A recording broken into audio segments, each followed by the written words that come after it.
অৰুণোদয় পোৱা নাই বুলি ক'ব, বেংকত ফোন কৰিব, বেংকে ক'ব যে এই একাউণ্টটো ষ্টেণ্ডাৰ্ড হৈ থকা নাই, KYC হৈ থকা নাই, সেইকাৰণে পোৱা নাই। তেওঁ গৈ বেংকত সমস্যাটো সমাধান কৰি দিব। বোলে নহয় দিছপুৰৰ পৰাই আপোনালোকৰ টকাটো অহা নাই, দিছপুৰক সুধিব যে কিয় টকাটো অহা নাই। এই গোটেই সমস্যাবিলাক সমাধান কৰাৰ কাৰণে আমি অৰুণোদয় সাৰথী নামেৰে এগৰাকী ব্যক্তিক প্ৰতি সমষ্টিত নিযুক্তি দিম, যাতে আপোনালোকৰ ইয়াত কোনো ধৰণৰ সমস্যা আপোনালোকে সন্মুখীন হ'ব নালাগে। দ্বিতীয়তে অৰুণোদয় আঁচনিখনক আমি পৰৱৰ্তী পৰ্যায়ত আৰু বেছি ডাঙৰ আৰু বেছি জনদৰদী কৰি তোলাৰ বাবে কিছুমান নতুন নতুন কথা আমি চিন্তা কৰি আছোঁ।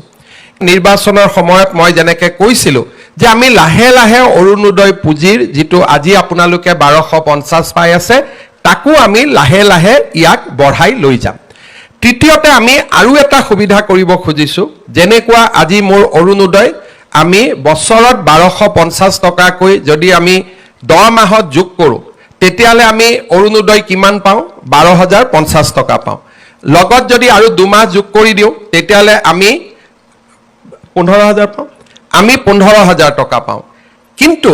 কাৰোবাৰ যদি প্ৰয়োজন বোলে মই 1250 টকা পাওঁ, কিন্তু আজি মই তৎকালীনভাৱে মোক 2,000 টকা লাগে, 3,000 টকা লাগে,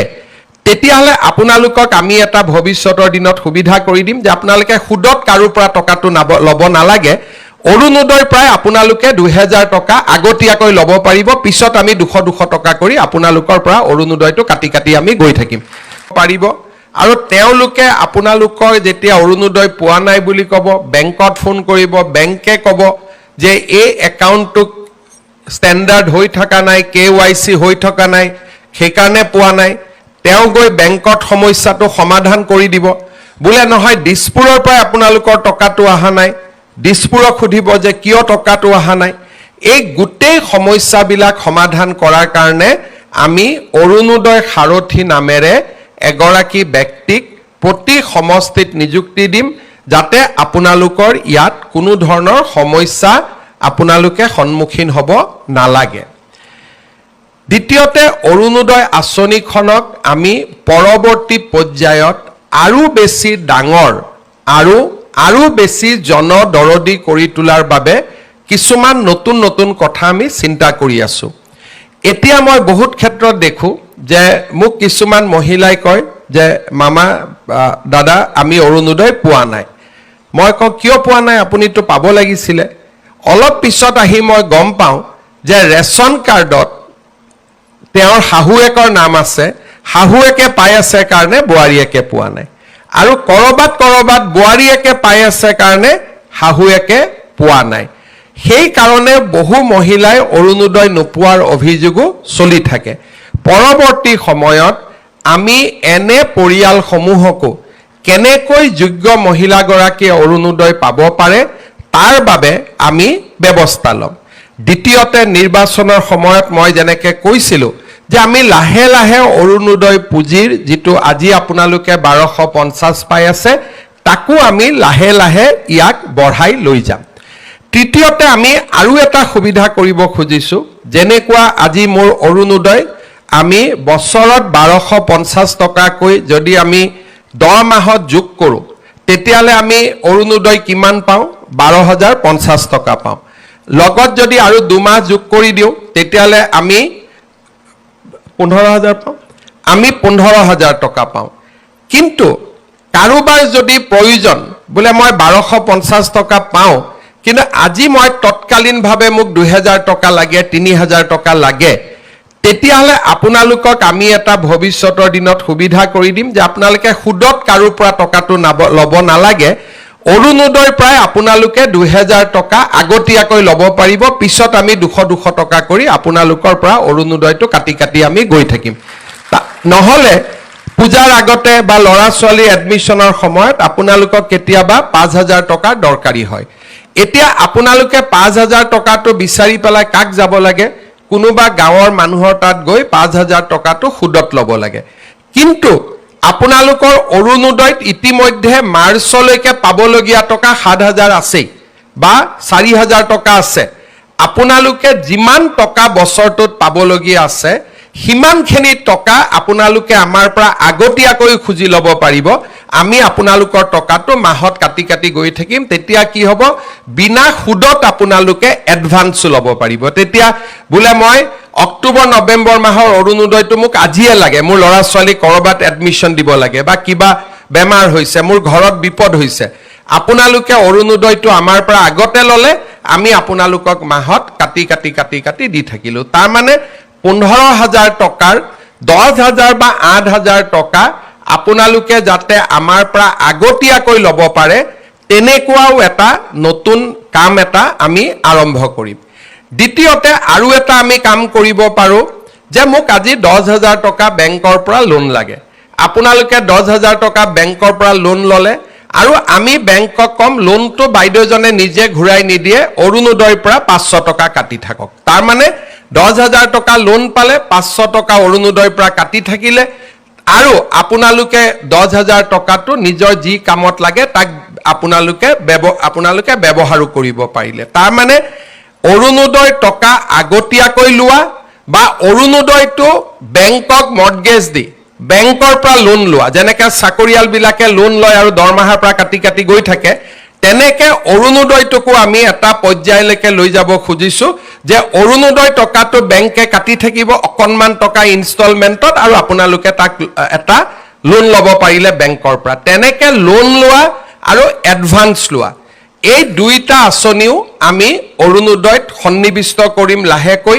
তৃতীয়তে অৰুণোদয়ৰ হিতাধিকাৰী সংখ্যা বঢ়াম আৰু চতুৰ্থতে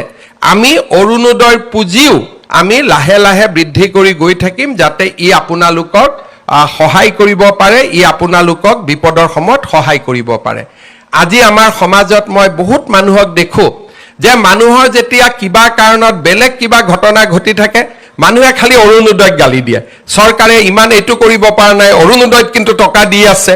এইটো কথা মানুহে বুজি নাপায় যে অৰুণোদয় টকাটো হিমন্ত বিশ্ব শৰ্মাৰ ঘৰত নাহে অৰুণোদয় টকাটোৱে 37 লাখ মহিলাৰ মুখত হাঁহি বিৰিঙাই 37 লাখ মহিলাই এই অৰুণোদয় আঁচনিটোৰ বাবে প্ৰত্যেক মাহত অপেক্ষা কৰি থাকে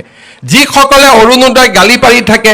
ইতিমধ্যে তেওঁলোকে প্ৰমাণ পাইছে যে অৰুণোদয় গালি পাৰিলে কিমান বিপদ হ'ব পাৰে এইবাৰ ইলেকশ্যনৰ ৰিজাল্টতে মাসকলে দেখুৱাই দিলে যে অৰুণোদয় গালি পৰা পাৰ্টিক কোনেও ভোট নিদিয়ে আৰু সেই কাৰণে অৰুণোদয় গালি গালাজ কৰিব নালাগে বৰঞ্চ চৰকাৰক ক'ব লাগে যে অৰুণোদয়টো বাঢ়িলে অলপ বঢ়াই দিয়ক বুলিহে ক'ব লাগে তেতিয়াহে আই মাতৃসকলে ভাল পাব তাকে নকৰি বহুত মানুহে খালি মুক্তো গালি পাৰিব নোৱাৰে তেতিয়া অৰুণোদয়টোক গালি পাৰি থাকে এই কথাটো মই মানুহক অনুৰোধ কৰিম যিসকলে অৰুণোদয়ক বেয়া পায় অৰুণোদয়ে কিমান মানুহৰ জীৱনলৈ পৰিৱৰ্তন আনিব পাৰে কিমান মহিলাই অৰুণোদয়টোৰ কাৰণে ঘৰত সন্মান পাইছে কিমান মহিলাই অৰুণোদয়ৰ কাৰণে ঘৰত সন্মানেৰে আজি ঘৰটোৰ বা ঘৰখনৰ সমৃদ্ধিৰ কাৰণে বা ঘৰখন আগুৱাই যাবৰ কাৰণে বৰঙনি যোগাব পাৰিছে তাক অৰুণোদয় মহিলাসকলৰ লগত কথা নাপাতালৈকে ইয়াক বুজি পাব পৰা নাযায় আজি আপোনালোকে চাওক যে আমাৰ অৰুণোদয়ৰ 37 লাখ মহিলা আছে সকলোৰে মনত ইচ্ছা আছে যে শিৱসাগৰ বানপানীৰ কাৰণে আমিও কিবা এটা কৰিব পাৰো নেকি চৰাইদেউত গৈ আমিও কিবা এটা দিব পাৰো নেকি আমাৰটো যাব পৰা আমাৰ সম্বল নাই কিন্তু আজি আপোনালোকৰ পৰা মই এই 150 টকা নাকাটাকৈ মই শিৱসাগৰ চৰাইদেউত 2,500 টকা দিব পাৰিলোহেঁতেন কিন্তু এই 150 টকা মই কিয় কাটিলো আজিৰ পৰা আপোনালোকেও গৌৰৱেৰে সৈতে ক'ব পাৰিব যে শিৱসাগৰ চৰাইদেউৰ বানপানীৰ কাৰণে আমিও কিবা এটা অন্তত আগবঢ়ালো আগতে মনত থাকে সবেই দি আছে আমিতো একোৱে কৰিব পৰা নাই আজি চৰকাৰে আপোনালোকক এটা সুবিধা কৰি দিলে যে এই 150 টকা আপোনালোকৰ টকা আজি আপোনালোকে কাক দিলে শিৱসাগৰ চৰাইদেউ যোৰহাট গোলাঘাটত বান আক্ৰান্ত ৰাইজক আপোনালোকে আগবঢ়ালে এইটো মই দিয়া নহয় আমাৰ অৰুণোদয়ৰ 37 লাখ মহিলাই আপোনালোকক দিয়া পুঁজিৰ পৰা আপোনালোকে 150 টকা আজি আমাৰ আই মাতৃসকলক কাক দিলে শিৱসাগৰ চৰাইদেউ যোৰহাট গোলাঘাটত কালি যদি ধেমাজি লখিমপুৰত বানপানী হয় কালি যদি গোৱালপাৰাত বানপানী হয় একে ধৰণে শিৱসাগৰ চৰাইদেউ যোৰহাটৰ মহিলাই 150 টকা আমাৰ আন মহিলাসকলক দিব অৰ্থাৎ এনেকৈ এটা অৰুণোদয় পৰিয়াল গঢ় লৈ উঠিলে যে ইজনে সিজনৰ বিপদৰ সময়ত আমি থিয় দিলো ইজনে সিজনে বিপদৰ সময়ত আমি একেলগে থিয় দিলো তাৰ মানে আজি অৰুণোদয় অকল আঁচনিয়ে নহয় অৰুণোদয় আজি এটা ডাঙৰ মানৱতাৰো বাৰ্তা দিলে মুক্তো বহুত মহিলাই কৈ আছিলে যে মামা আমাৰ গোটেই টকাটো এই মাহত দি দিয়ক সেপ্টেম্বৰৰ পৰা আপুনি অৰুণোদয় দিলেও হ'ব তাৰ মানে আমাৰ মাসকলৰ মন কিমান বহল আৰু আমি এই কাৰণে গোটেই টকা ল'ব খোজা নাই কাৰণ এই মুহূৰ্তত এনেকুৱা নহয় যে আমি বান সাহায্যক দিব নোৱাৰিম বা আমি অৰুণোদয় হিতাধিকাৰীসকলক বা আইমাতৃসকলক সহায় কৰিব নোৱাৰিম আমি অৰুণোদয়ও চলাই ৰাখিম বান সাহায্যও চলাই ৰাখিম